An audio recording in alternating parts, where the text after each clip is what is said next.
Hello friends, welcome back to our channel. ఈరోజు మన ఛానల్లో ఎంతో రుచిగా ఉండే రొయ్యల పచ్చడి ఇంట్లోనే చాలా ఈజీగా ఎలా తయారు చేసుకోవాలో చూపిస్తానండి. నేను ఇక్కడ రొయ్యల పచ్చడి కోసం ఒలిచిన రొయ్యలు 2 కేజీలు తీసుకుంటున్నానండి. శుభ్రంగా కడిగిన తర్వాత ఇందులో 1 స్పూన్ ఉప్పు, 1 స్పూన్ పసుపు వేసి బాగా కలిపి ఒక 15 నిమిషాలు మ్యారినేట్ చేసుకోవాలి. టేస్ట్ మాత్రం చాలా బాగుంటుందండి. ఒకసారి రుచి చూసారంటే అస్సలు వదిలిపెట్టరు. ఒకసారి ట్రై చేసి చూడండి. ఈలోపు మసాలా ఎలా ప్రిపేర్ చేసుకోవాలో చూద్దాం. స్టవ్ మీద పాన్ పెట్టి 2 స్పూన్ల మెంతులు వేసి ఒక 10-15 సెకండ్లు వేయించాలి. స్టవ్ లో ఫ్లేమ్లోనే ఉండాలండి. తర్వాత ఒక 10 లవంగాలు, 4 యాలకులు, 4 స్పూన్ల ధనియాలు వేసి మరో 10-15 సెకండ్లు వేయించాలి. ఇప్పుడు చిన్న చెక్క,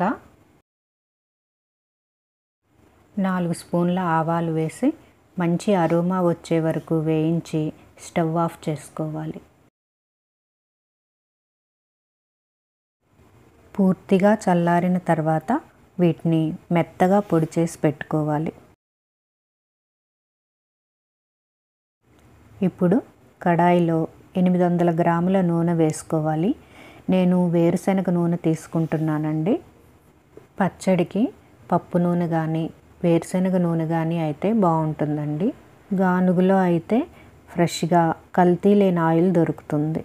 నూనె వేడెక్కిన తర్వాత హై ఫ్లేమ్లో ఈ రొయ్యల్ని వేసి గోల్డెన్ కలర్ వచ్చే వరకు వేయించాలి.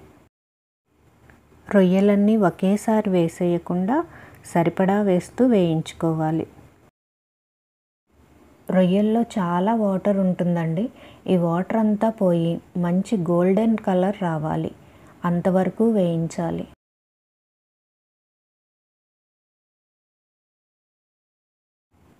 ఇలా గోల్డెన్ కలర్ రాగానే వీటిని వేరే ప్లేట్లోకి తీసుకోవాలి.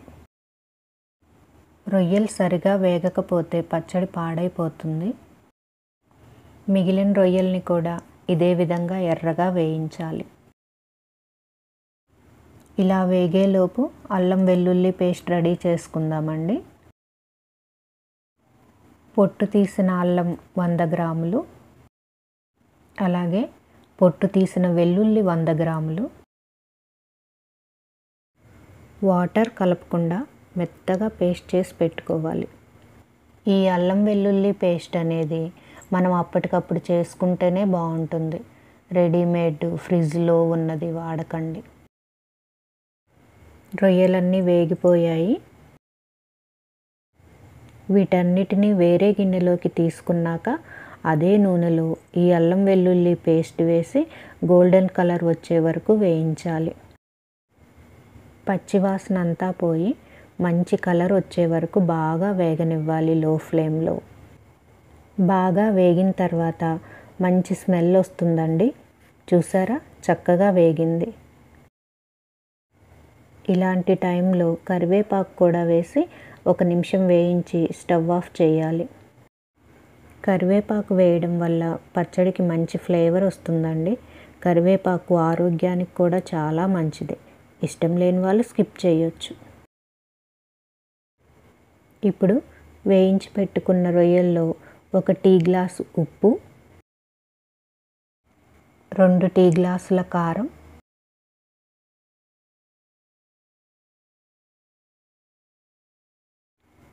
పొడి చేసి పెట్టుకున్న మసాలా పౌడర్ కూడా వేసి బాగా కలుపుకోవాలి. ఈ టిప్స్ కొలతలు కనుక మీరు ఫాలో అయితే 4 నుండి 5 నెలల వరకు కూడా పచ్చడి పర్ఫెక్ట్గా ఉంటుందండి. ఇప్పుడు వేయించిన అల్లం వెల్లుల్లి పేస్ట్ నూనెతో సహా వేసేసి వేడిగా ఉంటుంది కాబట్టి గరిటెతో బాగా కలుపుకోవాలి.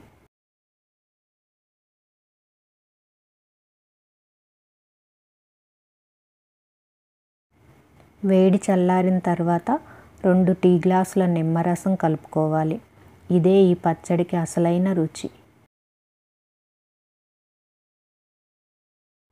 నేను ఈ సైజ్ టీ గ్లాస్ ఉపయోగించానండి.